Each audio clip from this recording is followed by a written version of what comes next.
It's been a while since I've fished Frinton on the Essex coast, since I haven't been particularly successful there. The Polebarn Lane stretch is an area of flat sandy beaches which extend outwards until you get to uneven clay beds. It's probably best known for soles, but can be quite difficult. By all accounts, 2020 has not been a good year for soles along the whole of the east coast. My chosen rigs, therefore, are not sole specific. They are catch any type of fish rigs.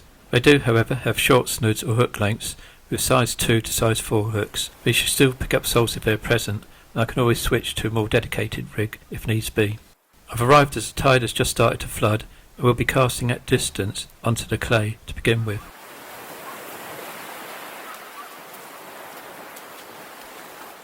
The map gives locational details for those unfamiliar with this part of Essex and the Tendring Peninsula. I've just indicated the better known venues, with St Osyth and Jaywick west of Clacton and Holland-on-Sea to the east. Frinton lies between Holland Haven and Walton-on-Sea. There are a number of marks worth fishing here, with Polebarn Lane being towards the north and east of this peaceful retirement area. It's adjacent to the southern part of Walton-on-Sea, with Walton's Pier being not too far away. The stretch takes its name from the road which leads into Frinton from the railway crossing. There's free parking along the main front, and a zigzag path gives access to the beach. There are public toilets nearby, and I'm fishing either side of and on the concrete jetty.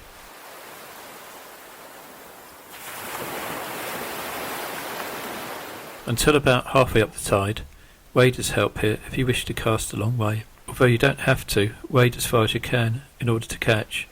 Quite often you'll catch quite close in, particularly at the top of the tide. Early on though, I'll be casting a fair distance, but you are sitting over sand which has plenty of lugworm casts. This is a dead giveaway that indicates that fish will move in onto this area when the tide floods in, and that's not too far a cast from the shoreline. On this occasion, I'm fishing to the right of a concrete jetty and arrived fairly early in the morning when the beach is still uncrowded. It can get rather busy with dog walkers, and particularly in late July gets very crowded with beach goers. The usual crowd: sunbathers, swimmers and paddle boarders. Although most welcome, this early bite's caught me by surprise.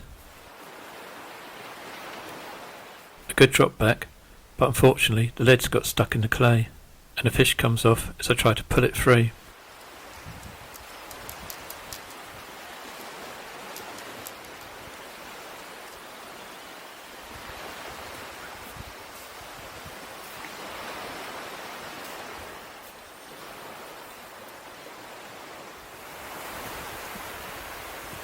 It's always a good idea to have rigs which clip down if you want to keep your bait intact if you're casting a fair distance.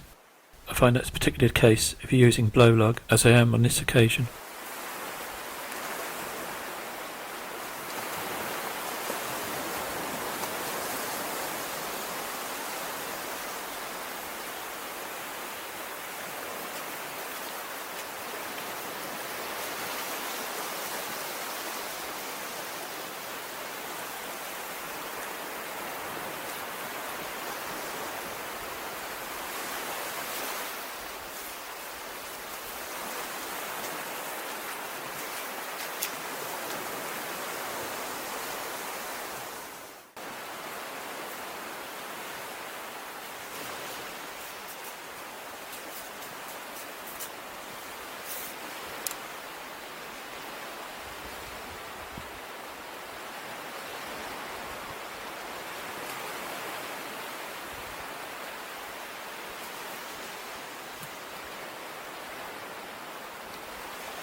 It didn't take long for my second bite.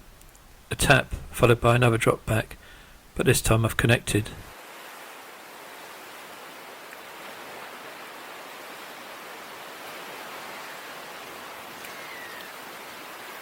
Well, it is a flatfish, but not the sole I was after. A small flounder. Most welcome nonetheless.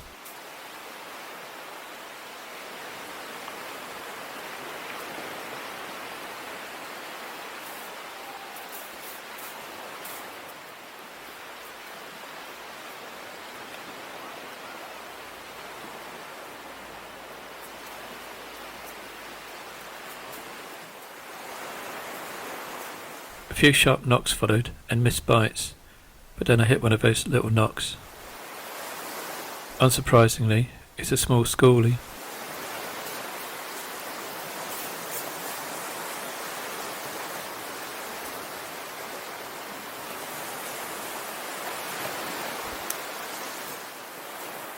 Tide comes in quite rapidly here, and you have to make several moves up the beach.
Another good bite, but I hesitate a bit too much here.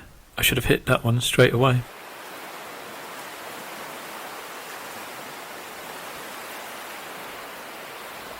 It goes again. I strike, but miss it.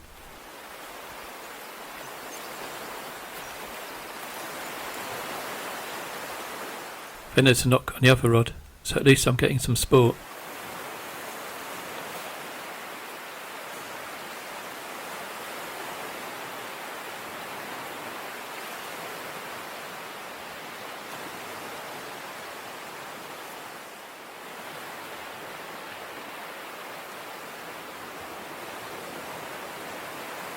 However, it's not a lot bigger than the previous schoolie. I did get one, which was fairly decent, over the pound mark, but unfortunately equipment error got in the way and I didn't save that footage. Then there was a fairly long wait until the tide was right in, and with light starting to fade, it's worth casting shorter, so I switch over to the boom rig.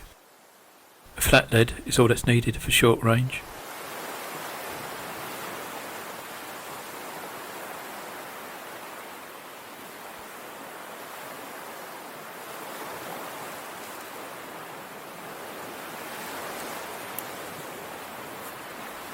I should be casting now to where I was sitting before, and those lugworm casts.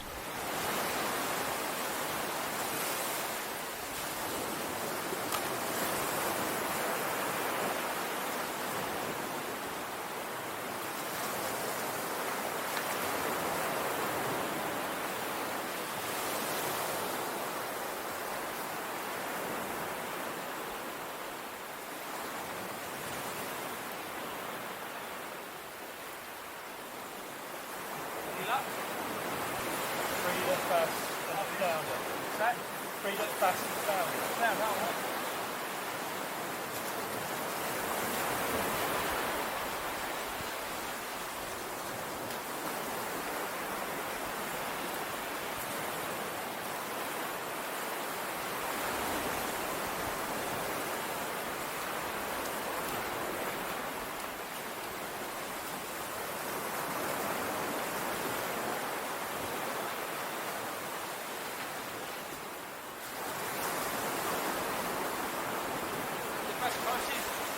Right? Best close in. No, long range, I think.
I stayed until the water started hitting the sea wall, but only managed to get 3 more schoolies and an eel. But again, unfortunately, there's technical issues with the filming, so no soles, but at least I did get quite a few bites. I fancied another go later in July, but this time I set up to the left of the concrete groin with the intention of moving onto it when the tide floods in. I was expecting the beach to get a lot busier, but should still be able to keep fishing off that groin, jetty or pipe or whatever it is. I'm intending to use the same rigs, but a few repairs were needed to my clip down rigs. Hook lengths needed changing, some having been lost to spider crabs fishing elsewhere, and I hadn't had time to replace them.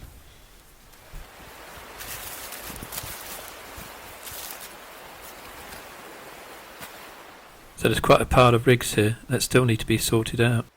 However, I've repaired 2, so I'm back in business. As before, I've arrived with the tide still some way out, so a finger stall is needed if I'm going to be casting a distance.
Much slower start today, without any indications of a bite.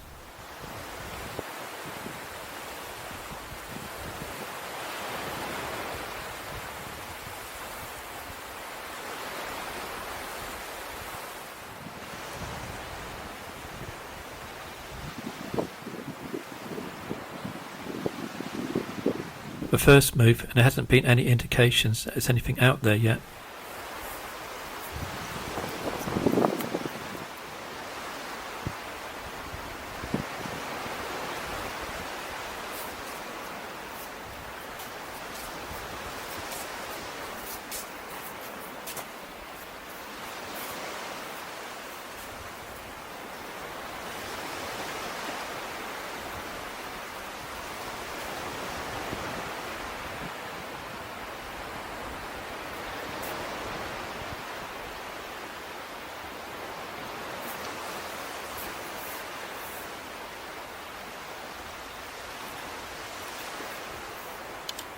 Even leaving one rig out as I'm getting the other one ready, it hasn't worked today.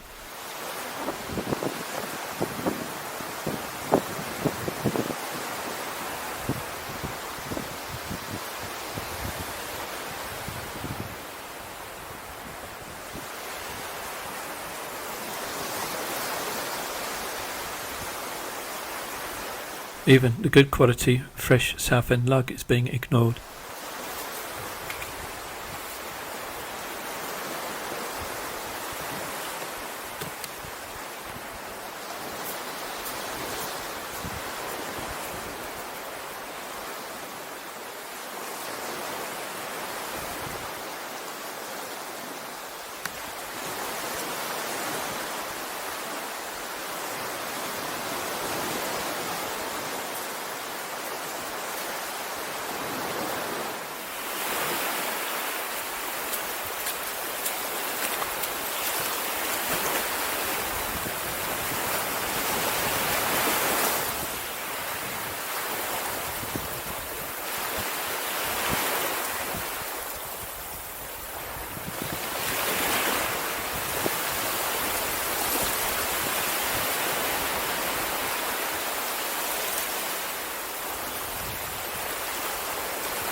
With still no bites forthcoming, it's time to move up onto the structure.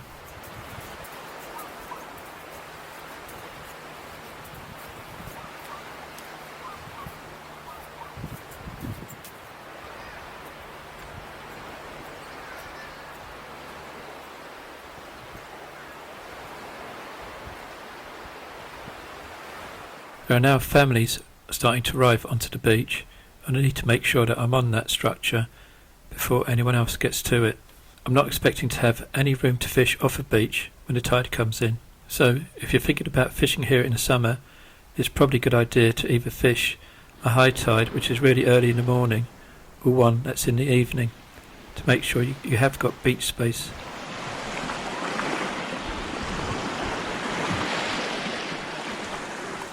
This concrete structure is quite comfortable to fish from, and although covered in weed, it's not too slippery underfoot. You have got the option of being able to cast to the end of it or alongside it, as well as well away from it if you wish.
It did take a while, but I get my first bite. Unfortunately, I pull out of it.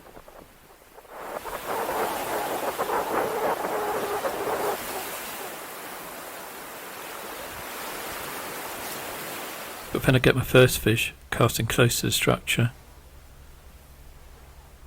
One of the smallest schoolies I've ever caught.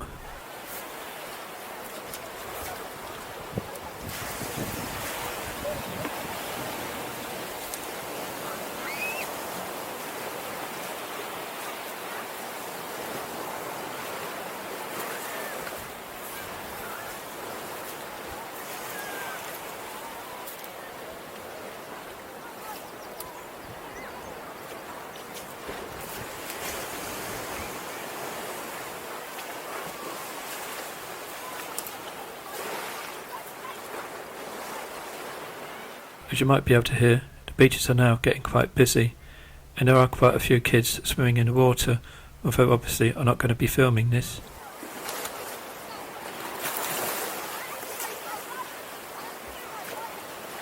I'm now getting bites, but I am missing quite a few, but I don't think they're anything other than those small schoolies.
Occasionally I'm managing to cast to the side, but most of the time there's too much activity in the water there. So as we approach the top of the tide, I am casting a bit further than I would like to. I would prefer to be casting over to where those worm casts are, but unfortunately some of the kids are actually walking or swimming that far out.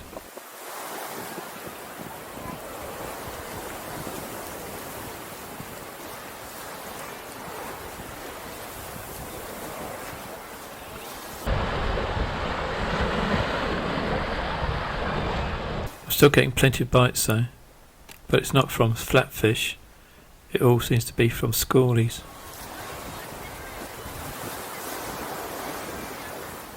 And fairly minute ones at that.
If I'm trying a boom rig, the result is pretty much the same.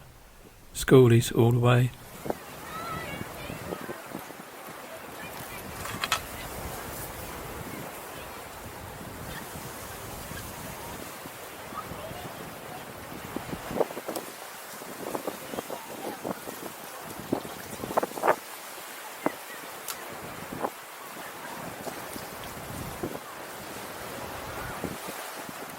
stayed until the tide started to ebb, but a lot of the time I couldn't film. A family came and sat behind me, so that was a no-go. I would have liked to have stayed a bit longer, but it was really too crowded. Still, I ended up with 8 little scrawny bass, so at least a little bit of sport, but unfortunately those soles are still eluding me. I'll have to come back and fish it again on an evening tide, and maybe this time in early autumn rather than at the height of the holiday season.